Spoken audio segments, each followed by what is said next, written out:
स्वागत है आप लोग का अपने YouTube चैनल भिन्नास और मैथ एंड संस्कृत में। आज हम कुछ इंपॉर्टेंट संस्कृत अनुवाद लेकर आए हैं और कहीं ना कहीं इस प्रकार के जो संस्कृत अनुवाद हैं वह सभी स्टूडेंट लोग को संस्कृत अनुवाद बनाने में समस्या पैदा करती है।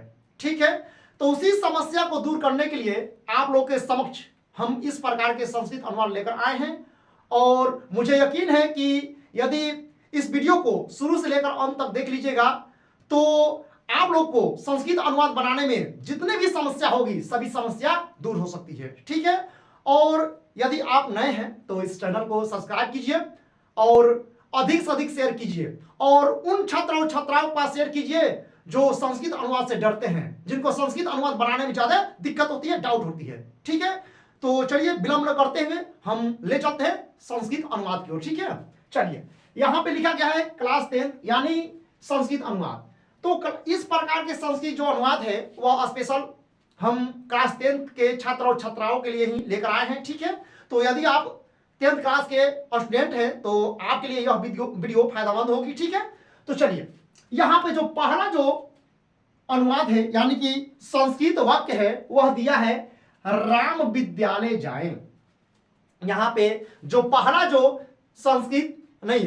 हिंदी वाक्य है वह दिया गया है कि राम विद्यालय जाए। ठीक है, तो सबसे पहले संस्कृत अनुवाद को ठीक करने के लिए हम क्या करते हैं कि जो हिंदी जो वाक्य है उस हिंदी वाक्य को पढ़कर हम पता करते हैं कि वो जो हिंदी वाक्य है वह किस लकार को बता रहा है, यानी कि किस लकार में जा रहा है। ठीक है, जब तक आप हिंदी वाक्य को लकार में हिंदी वाक्य को लकार में नहीं बदल पाएंगे तो आपका संस्कृत अनुवाद नहीं बन सकता है। यानी कि जो भी हिंदी वाक्य है उस पहले हिंदी वाक्य को इतना पकड़िए कि वह किस लकार में जा रहा है। ठीक है, जब तक आप हिंदी वाक्य को मतलब जो भी हिंदी वाक्य है उनको लकार में अगर नहीं पहचान पाएंगे तो समझ जाइए आपको संस्कृत अनुवाद नहीं बन पाएगा। ठीक है, आपको संस्कृत अनुवाद बनाने में प्रॉब्लम होगी। ठीक है, तो सबसे पहले उस हिंदी वाक्य को पढ़िए और इस हिंदी वाक्य को समझिए कि वह हिंदी वाक्य किस लकार में जा रहा है। ठीक है, तो ध्यान दीजिए, तो यहां पे जो पहला जो वाक्य है वह दिया है राम विद्यालय जाए। तो यहां पे कहा कि राम विद्यालय जाए, यानी कि यह जो वाक्य है वह वाक्य आदेश को उत्पन्न कर रहा है। ठीक है, अनुरोध कर रहा है, यानी जाने के लिए प्रेरित कर रहा है। ठीक है जी, यानी कि आदेश माने आदेश का सूचक दे रहा है। ठीक है, आदेश दे रहा है, यानी कि वो राम विद्यालय जाए, राम को विद्यालय जाने के लिए कहा जा रहा है। यानी कि आदेश, यह जो वाक्य है इस वाक्य में आदेश की भावना उत्पन्न हो रहा है। तो जिस वाक्य में आदेश की भावना उत्पन्न होता है उस वाक्य में कौन सा लकार होता है? लोट लकार होता है। उस वाक्य में कौन सा लकार होता है बाबू? लोट लकार होता है, ध्यान दीजिएगा। ठीक है, तो हम जान गए कि राम विद्यालय जाए, यह जो वाक्य है वह लोट लकार में जा रहा है। ठीक है, तो तुरंत हम क्या करेंगे, इस वाक्य को किसमें बना देंगे? लोट लकार में। तो चलिए सबसे पहले देखते हैं यहां पे राम विद्यालय जाए, तो राम क्या है? करता है। तो राम का संस्कृत लीजिएगा, यहां पे ऐसे करके बना लीजिए, समझ में आ जाएगा ऐसे। चलिए यहां पे राम विद्यालय जाए, इधर बना रहे हैं, ध्यान दीजिएगा, इधर इसका हम संस्कृत में अनुवाद कर रहे हैं, ध्यान दीजिएगा। राम, तो राम यहां पे क्या है? करता है, तो राम का संस्कृत हो जाएगा राम। ध्यान दीजिएगा, राम का संस्कृत हो जाएगा राम। अच्छा, विद्यालय जाए, और यहां पे विद्यालय क्या है जी? विद्यालय कर्म है, तो विद्यालय का संस्कृत क्या हो जाएगा? विद्यालयम हो जाएगा, विद्यालयम। विद्यालयम, म में हलन दे दीजिएगा। ठीक है, म में हलन देना जरूरी है, विद्यालयम। अच्छा, जाए, तो गच धातु हम चलाएंगे। कौन सा धातु? गच धातु। और कौन सा लकार बाबू? लोट लकार। ठीक है, तो यहां पे ध्यान दीजिएगा, यहां पे राम क्या है?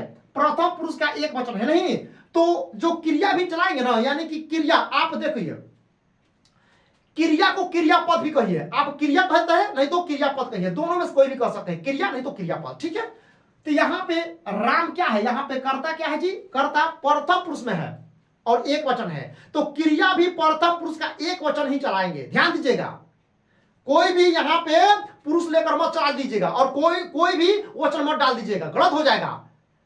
यहां पे कर्ता को ध्यान देना है, कर्ता अगर जिस पुरुष में है और जितना वचन में रहेगा वही पुरुष का वही वचन चलाएंगे, संस्कृत अनुवाद। ठीक है, ध्यान देना है। तो यहां पे कहा कि जाए, यहां पे जो जाए है वही तो क्रिया है जी, वही क्रिया है। ठीक है, तो यहां पे जाए यह क्रिया है, तो इस क्रिया का संस्कृत में क्या होता है? तो गच्छ धातु आप लोग पढ़े होंगे, गच्छ धातु लोट लकार। ठीक है जी, तो हो जाएगा गच्छतु। क्या हो जाएगा? गच्छतु। यहां पर लिख देंगे गच्छतु, गच्छतु।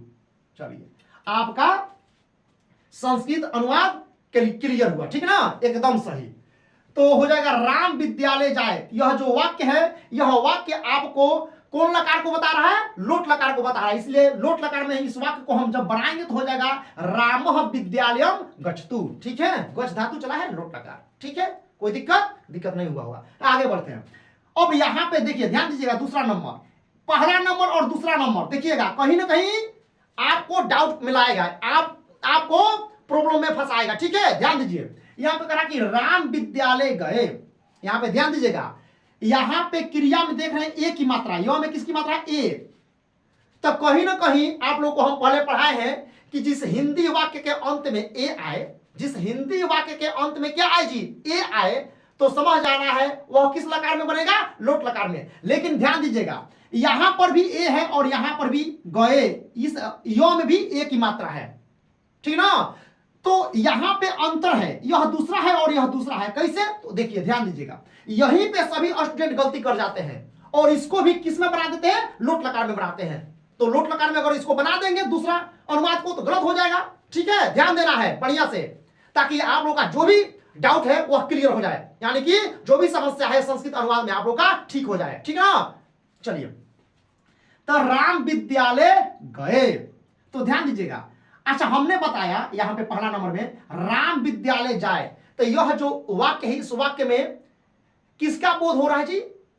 किसका बोध हो रहा है? आज्ञा का, यानी कि कहने का मतलब आदेश का बोध हो रहा है। किसका बोध हो रहा है जी? आदेश का, जाने के लिए कह रहा है, आदेश का बोध हो रहा है। ठीक है जी, लेकिन उस प्रकार की स्थिति यहां पे है, राम विद्यालय गए, इसमें आदेश की भावना उत्पन्न नहीं हो रहा है, इसमें आदेश का बोध नहीं हो रहा है। यहां पे ध्यान दीजिएगा, राम विद्यालय गए, कह रहा कि गए, इसमें कहीं भी आदेश उत्पन्न नहीं हो रहा है, यहाँ पे कोई भी आदेश इसमें नहीं दे रहा है जी। ठीक है जी, यहाँ पे सीधे कहा जा रहा है राम विद्यालय गए। गए यानी कि समय बीत चुका है, यह भूतकाल में चला गया, गए। इसमें देखिए, इसमें आदेश की भावना उत्पन्न नहीं हो रहा है, यह वाक्य आदेश उत्पन्न नहीं कर रहा है। तो जो वाक्य आदेश उत्पन्न नहीं कर रहा है, भले उस वाक्य के अंत में ए आए, लेकिन वह आदेश को उत्पन्न नहीं कर रहा है, यानी कि आदेश का बोध नहीं कर रहा है, तो उस वाक्य को लोट लकार में नहीं बनाएंगे। यहां पे समय यहां पे बीत चुका है, कहा कि राम विद्यालय गए, यानी कि राम विद्यालय जा चुके हैं। ठीक है जी, समय बीत चुका है, तो इसीलिए जो दूसरा जो हिंदी वाक्य है, इस हिंदी वाक्य को हम लंग लकार में बनाएंगे, यानी कि भूतकाल में समय बीत चुका है। ठीक है जी, तो कौन सा लकार में बनाएंगे दूसरा अनुवाद को?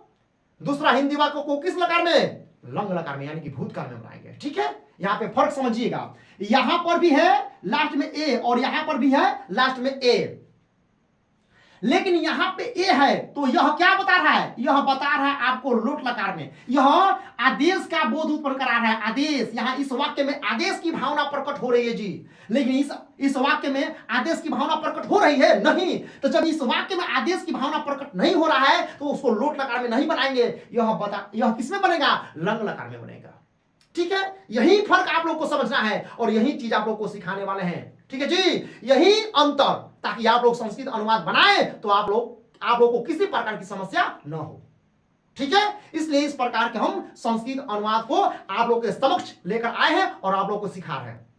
चलिए, तो राम विद्यालय गए, यानी कि समय बीत चुका है ना जी, राम विद्यालय जा चुके हैं, तो यह वाक्य है वह लंग लकार में बनाएंगे। तो इसका हो जाएगा, राम यहाँ पे क्या है? कर्ता है, और विद्यालय कर्म है, और गए क्रिया है। तो राम का संस्कृत फिर से हो जाएगा क्या? यहाँ पे ऐसे करके तीर का निशान देकर यहाँ पे बना दे रहे थे, ध्यान दीजिएगा, हो जाएगा राम, राम का संस्कृत राम। अच्छा, विद्यालय का फिर से हो जाएगा विद्यालय, हो जाएगा विद्यालय,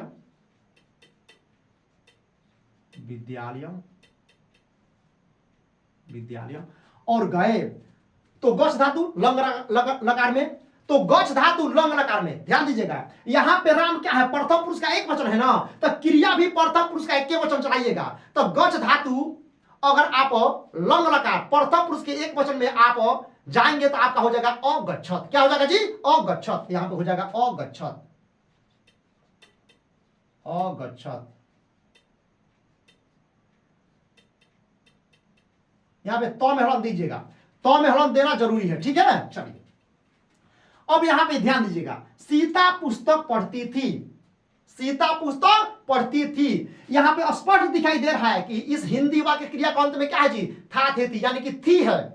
कि जिस हिंदी वाक्य क्रिया का अंत में यानी कि था थे थी, तो इसमें क्या है, थी है, तो समझ गए इसके अंत में थी है, तो यह लंग लकार में बनेगा। यानी कि यह तीसरा जो हिंदी वाक्य है, यह जो वाक्य है वह वाक्य किस लकार को बता रहा है जी, यह जो तीसरा जो हिंदी वाक्य है वह लंग लकार को बता रहा है, ठीक है, क्योंकि यह स्पष्ट दिखाई दे रहा है कि इसके अंत में थी है, तो यह लंग लकार में बनेगा, ठीक है। तो चलिए अब यहां पे करा कि सीता पुस्तक पढ़ती थी, तो यहां पे सीता कर्ता हो गई और यहां पे पुस्तक क्या हो गया, पुस्तक हो गया आपका कर्म, और यहां पे पढ़ती थी यही आपका क्या हो जाएगा, यह आपका हो जाएगा पढ़ती थी क्रिया हो जाएगा। तो चलिए इसको भी हम बनाएंगे। चलिए तो सीता का संस्कृत सीधे हो जाएगा सीता, सीता हो जाएगा सीता, ध्यान दीजिएगा सीता।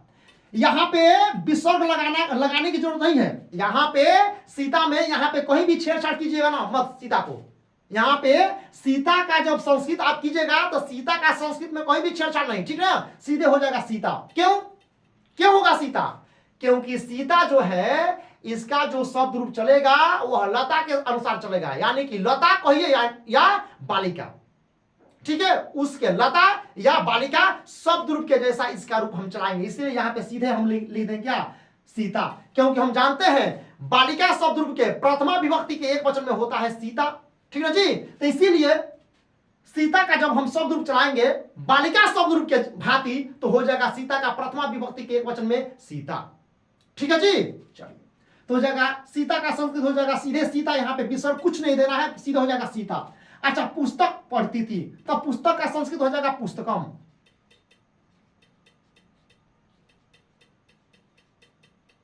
पुस्तकम पढ़ती थी। चलिए पढ़ धातु लंग लकार में आप चलाइएगा, तो ध्यान दीजिएगा यहां पे सीता क्या है, प्रथम पुरुष के एक वचन है ना, तो क्रिया भी प्रथम पुरुष के एक वचन चलाइएगा ना, अलग मत चलाइएगा, अलग चला दीजिएगा तो गलत हो जाएगा। तो हो जाएगा पढ़ धातु लंग लकार प्रथम पुरुष के एक वचन में हो जाएगा अपठत, हो जाएगा अपठत। यहां पे तो में हलन देना भूलिएगा मत, यहां पे तो में हलन देना है अपठत। चलिए यहां पे चौथा ध्यान दीजिएगा, यहां पे दिया है सीता पुस्तक पढ़ी। चलिए अब यहीं पे सभी स्टूडेंट या कहीं ना कहीं क्या जी 50% से अधिक जो स्टूडेंट है यहां पे गलत कर जाते हैं। यहां पे दिया है सीता पुस्तक पढ़ी, अब लोगों को पता नहीं चलेगा कि सीता पुस्तक पढ़ी यानी कि किस लकार को यह वाक्य बता रहा है। तो सीता पुस्तक पढ़ी, तो हम पहले वीडियो में शुरू में हम बताए हैं, पहले हमारा जो पहला वीडियो है इसके पहले वाला जो हम वीडियो बनाए हैं उसमें आप देख सकते हैं, यहाँ पे कहीं ना कहीं कुछ संस्कृत अनुवाद हम पहले सिखाए हैं, तो हमारा जो पिछले वाला जो वीडियो उसमें जाकर आप दे सकते हैं, ठीक है, आपको पता चल जाएगा। तो हम पढ़ाए थे पिछले वीडियो में कि जिस हिंदी वाक्य क्रिया का अंत में ई आए, क्या आए जी, ई, चाहे छोटी ई हो चाहे बड़ी ई आए, तो उस हिंदी वाक्य का अनुवाद हम लंग लकार में बनाएंगे। किस में बनाएंगे जी, लंग लकार में। तो यहाँ पे देखिए, यहाँ पे पढ़ी ढ में किसकी मात्रा है, बड़ी ई की मात्रा है जी, यहाँ पे ढ में किसकी मात्रा है, बड़ी ई की मात्रा है। देखिए बड़ी ई यहाँ, यानी कि यह जो ढ है इसमें मात्रा किसकी है, इस बड़ी ई की मात्रा है, ठीक है। तो अंत में क्या आ रहा है, बड़ी ई आ रहा है, अंत में क्या आ रहा है जी, बड़ी ई आ रहा है। तो हम इसका अनुवाद, इस वाक्य का अनुवाद किसमें बनाएंगे, लंग लकार में बनाएंगे, एकदम सिंपल। तो चलिए सीता, तो सीता का क्या हो जाएगा, यहाँ पे ऐसे करके बना दे रहे हैं सीता, तो फिर से हो जाएगा सीता कहा, संस्कृत हो जाएगा सीधे सीता। अच्छा पुस्तक, पुस्तक का फिर से हो जाएगा पुस्तकम, पुस्तकम, पुस्तकम। पढ़ी तो हो जाएगा अपठत। चलिए सेम एक ही जैसा बनेगा, सीता 3 नंबर में जो है सीता पुस्तक पढ़ती थी, तो इसका भी हो जाएगा सीता पुस्तकम अपठत। और यहां पे दिया है 4 नंबर में सीता पुस्तक पढ़ी, इसका भी संस्कृत सेम वही हो जाएगा सीता पुस्तकम अपठत। बस यही फर्क आप लोग को हम दिखाने वाले थे, ताकि आप लोग संस्कृत, आप लोग को संस्कृत बनाने में कोई भी समस्या ना हो, कोई भी दिक्कत ना हो। ठीक है, चलिए आगे बढ़ते हैं। वह राम को देखा, यहां पे जो पांचवा जो हिंदी वाक्य है वह कह रहा है वह राम को देखा, यानी राम को देखा। यहां पे ध्यान दीजिएगा, राम को देखा, यहां पे फर्क देखना है आप लोग को। यहां पर भी देखिए छठा नंबर में भी यहां पे को है और यहां पे पांचवा में भी को है। वो कह रहा कि वह राम को देखा। अच्छा ध्यान दीजिए, वह राम को देखा, तो कोई भी चीज यहां पे अपना हो रहा है जी, सीधे कह रहा है कि वह राम को देखा, सीधे राम को देख रहा है। कोई चीज यहां पे नहीं, मतलब कोई भी चीज अपना नहीं हो रहा है, कोई भी चीज अपना नहीं हो रहा है, यानी कि कोई भी वस्तु अपना नहीं हो रहा है। सीधे यहां पे कह रहा है कि वह राम को देखा। तो अगर इस प्रकार के हिंदी वाक्य दिखाई दे और इसको कहे कि संस्कृत में अनुवाद कीजिए, तो आप इस प्रकार के हिंदी वाक्य को आप किसमें बनाएंगे? पहले विभक्ति पकड़िए, यहां पे कह रहा है राम को, तो इसको हम बनाएंगे द्वितीय विभक्ति में। किसमें बनाएंगे? द्वितीय विभक्ति। ध्यान दीजिएगा, किसमें बनाएंगे? द्वितीय विभक्ति। यहां पे फर्क देखिए जी, वह राम को देखा, यानी कि राम को, तो राम को, यह राम में कौन विभक्ति चलेगा? द्वितीय। अब देखा, यहां पे कह रहा कि देखा, तो इसके अंत में किसकी मात्रा आ रहा है? आ की मात्रा आ रहा है, इसके अंत में आ। तो जिस हिंदी वाक्य क्रिया का अंत में यदि आ दिखाई दे, क्या आए? आ आए, तो समझ जाना है उस हिंदी वाक्य का अनुवाद हम लंग लकार में बनाएंगे। किसमें बनाएंगे जी? लंग लकार में। ध्यान दीजिएगा, जिस हिंदी वाक्य क्रिया के अंत में आ आए, आ आए, तो उस हिंदी वाक्य का भी अनुवाद हम लंग लकार में ही बनाएंगे। चलिए, तो ध्यान दीजिएगा, वह यहां पे वह क्या हो जाएगा? वह आपका हो जाएगा कर्ता, और राम को, तो राम यहां पे हो जाएगा कर्म, और यहां पे देखा हो जाएगा क्रिया। तो वह का संस्कृत हो जाता है आपका सह, वह का संस्कृत हो जाएगा अबू सह। और राम को, तो अभी हमने बताया कि राम को, तो राम में कौन सा विभक्ति चलाएंगे? द्वितीय, तो हो जाएगा रामम, हो जाएगा रामम, रामम। यह जो रामम हुआ है वह बालक शब्द रूप के अनुसार हम यह राम का शब्द रूप चलाए हैं। जैसे आप लोग बालक शब्द रूप जब आप पढ़िएगा या आपको याद होगा बालक शब्द रूप, तो द्वितीय विभक्ति बालक शब्द रूप एक वचन, द्वितीय विभक्ति के एक वचन में क्या होता है? बालक शब्द रूप होता है बालकम, तो हो जाएगा रामम। बालक शब्द रूप का द्वितीय विभक्ति का एक वचन में जो शब्द रूप होता है वह होता है बालकम। तो अगर हम राम को बालक शब्द रूप के अनुसार चलाएंगे तो हो जाएगा रामम। तो इसीलिए यहां पे लिख दिए हैं राम को, यानी कि राम में द्वितीय विभक्ति जब चलाएंगे तो हो जाएगा रामम। अच्छा, देखा, यहां जो देखा है वह किसको बता रहा है? लंग लकार को बता रहा है। ठीक है जी, वह क्रिया है और लंग लकार को बता रहा है, तो हो जाएगा अपश्यत, हो जाएगा अपश्यत, लिखेंगे अपश्यत, अपश्यत। चलिए, तो हमें हलन देना है। अब यहां पे फिर से कह रहा है 6 नंबर में राम को पुस्तक है। ध्यान दीजिएगा, यहां पे कह रहा है कि राम को पुस्तक है। अब यहां पर भी ध्यान दीजिए, यहां पर भी ध्यान दीजिए बाबू, राम को पुस्तक है, यानी कि यहां पे पुस्तक किसका हो रहा है? राम का हो रहा है। पुस्तक किसको हो रहा है जी? राम को हो रहा है पुस्तक, यानी कि पुस्तक किसका है? राम का है। जब राम को हो तो पुस्तक रामे का है जी। तो इसीलिए इस प्रकार के अगर वाक्य आएगा, हिंदी वाक्य आएगा, तो यहां पे जो राम दिया है, राम में कौन सा विभक्ति चलेगा? चतुर्थी विभक्ति चलेगा। फर्क समझिए, यहां पे 5वां नंबर में बोला है वह राम को देखा, यहां पे 5वां नंबर में कहा कि वह राम को देखा, तो राम को देखा गया है, यानी कि राम के पास कुछ नहीं है, बस राम को देखा गया है। यहां पे कोई भी चीज राम को नहीं हो रहा है, कोई भी चीज राम के पास नहीं है 5वां नंबर में, यानी कि 5वां के वाक्य में। तो इस प्रकार के जब आएगा हिंदी वाक्य, तो इस प्रकार के जो को जिस नाम पे या जिस पद पे जो को रहेगा उसमें हम कौन सा विभक्ति चलाएंगे? द्वितीय। ठीक है, और यहां पे 6ठा नंबर देखिए, राम को पुस्तक है, यानी कि पुस्तक जो है, यह जो पुस्तक है किसका है? राम का है। तो जब कोई भी चीज जब किसी नाम को हो जाए, ठीक है, यानी कि कहने का मतलब होगा कि जिस वाक्य में कोई भी चीज उसका हो, कोई भी चीज किसी का हो, कोई भी चीज किसी का, तो यहां पे जो पुस्तक है किसी का, किसका हो रहा है? राम का हो रहा है। पुस्तक किसका हो रहा है जी? राम का हो रहा है। ठीक है, तो इसलिए यहां पे राम में कौन सा विभक्ति चलाएंगे? चतुर्थी विभक्ति चलाएंगे। ध्यान दीजिएगा, यहां पे बहुत स्टूडेंट गलती करते हैं समझने में, इसलिए आपको हम बार बार समझा रहे हैं ताकि आप लोग संस्कृत अनुवाद में गलती न करें। ठीक है जी, चलिए तो यहां पर हो जाएगा राम को पुस्तक है, तो पुस्तक किसका हो जा रहा है, राम को न जी। तो राम में हम चतुर्थी विभक्ति चलाएंगे एक वचन, क्योंकि राम अकेला है, तो हो जाएगा रामायण, हो जाएगा रामायण, रामायण हो जाएगा रामायण। ध्यान दीजिएगा, बालक शब्द रूप के भांति यहां पे राम का शब्द रूप हम चलाए हैं। जैसे बालक शब्द रूप आपका चतुर्थी विभक्ति के एक वचन में होता है, बड़का है, तो राम का जब चलाएंगे तो हो जाएगा रामायण। ठीक है, चलिए हो जाएगा रामायण। अच्छा, पुस्तक है तो हो जाएगा पुस्तक का हो जाएगा पुस्तकम, पुस्तकम, म में हलन दीजिएगा, पुस्तकम। अच्छा, है का संस्कृत होता है अस्ति, होता है अस्ति, अस्ति। यहां पे जो है वही क्रिया है अस्ति, या आप वर्तते भी लगा सकते हैं, वर्तते, आप वर्तते भी लगा सकते हैं। ध्यान दीजिएगा, यहां पे जो है दिखाई दे रहा है, यही आपका इस वाक्य में क्रिया है, तो यहां पे है क्या क्रिया हो जाएगा अस्ति या वर्तते। अस्ति लगाइएगा या वर्तते लगाइएगा, दोनों सही है, आपकी मर्जी जो लगा दीजिएगा। ठीक है, चलिए आगे बढ़ते हैं। यहां पे दिया है 7 नंबर में राम के पास पुस्तक है, तो ध्यान दीजिएगा यहां पे 6 नंबर और 7 नंबर बस एक ही चीज वहां है, 6 नंबर और 7 नंबर एक ही चीज को बता रहा है, बस लिखने का तरीका अलग है, एक ही चीज है, लिखने का तरीका केवल बदला है। ठीक है, आप गलती मत कीजिएगा। यहां पे कहा कि राम को पुस्तक है, चाहे राम के पास पुस्तक है, एक ही बात यह है कि नहीं है। यहां पे पुस्तक किसका है जी, राम के पास है, तो पुस्तक रामे का है ना जी। तो 6 नंबर जिस प्रकार बनेगा या जिस प्रकार बना है उसी प्रकार 7 नंबर भी बनेगा।